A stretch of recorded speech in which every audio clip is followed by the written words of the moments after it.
On s'est rendu compte, notamment finalement qu'il y avait une forme d'ouverture créative. Non pas que l'IA génère des idées créatives, hein, c'est pas le but, mais en fait ça a permis d'ouvrir à de nouvelles idées, à de nouveaux potentiels pour les étudiants.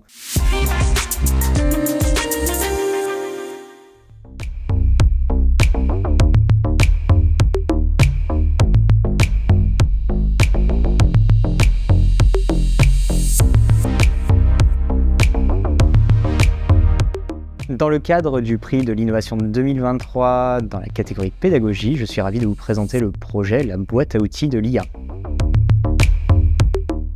Depuis quelques mois, les IA génératives ont émergé de manière gratuite, donc accessible à toutes et tous, hein, aussi bien étudiantes, étudiants, enseignantes, enseignants. L'idée du coup, c'est de pouvoir aider les enseignants à donner le bon cadre pédagogique d'une part, et aux étudiantes et aux étudiants d'autre part, d'avoir en main ces outils-là et justement toute une base de données d'usage qui vont les aider à utiliser tout ce nouveau panel d'outils au quotidien.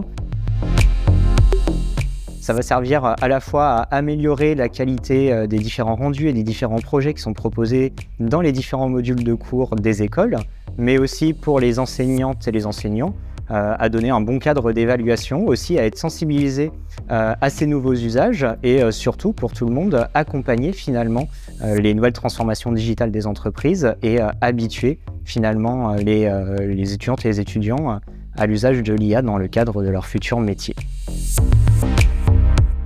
Alors c'est un projet en fait sur lequel on a mis en place des tests, hein. Donc nous à l'IM, on a supervisé 2 cours qui ont poussé un petit peu à l'extrême finalement l'usage des IA génératives. Donc on avait un cours notamment dans le Master Management de la transformation digitale qui s'est déroulé sous forme de hackathon où en fait la seule obligation qu'ils avaient, c'était de créer grâce à l'IA. Ils avaient le droit à rien sauf à l'IA, donc c'était vraiment l'usage le plus extrême possible.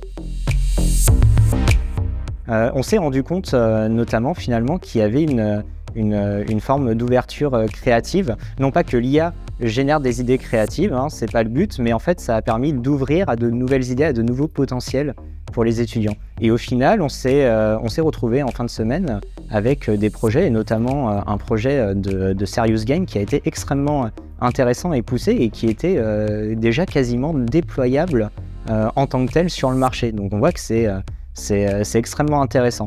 Et de ça, en fait, a découlé la création d'une forme de fiche pratique. Et donc, c'est un petit peu cette base de données de fiches pratiques que l'on souhaite déployer progressivement et que tout le monde aussi pourrait alimenter au fil déjà de l'évolution de ces intelligences artificielles, évidemment, des nouveaux outils qui vont émerger sur le marché et puis, bien sûr, basés sur la propre expérience des étudiantes et des intervenants.